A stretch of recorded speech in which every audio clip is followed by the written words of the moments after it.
Hi అండి అందరికీ welcome to my channel. ఈరోజు నేను సద్దుల బతుకమ్మ రోజు గౌరమ్మకు చేసే నైవేద్యాలు చూపించబోతున్నానండి.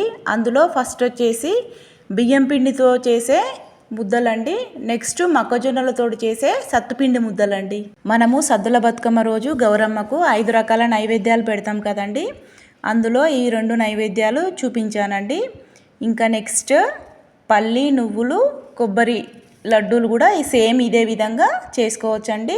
ఒకసారి మీరు కూడా ట్రై చేయండి. బతుకమ్మ పండుగ అంటే నాకు చాలా ఇష్టం అండి.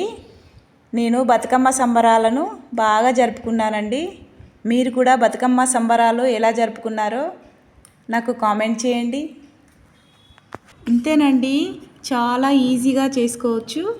నా వీడియో మీకు నచ్చినట్లయితే నా ఛానల్ని సబ్స్క్రైబ్ చేసుకోండి, లైక్ చేయండి, షేర్ చేయండి. Thank you for watching.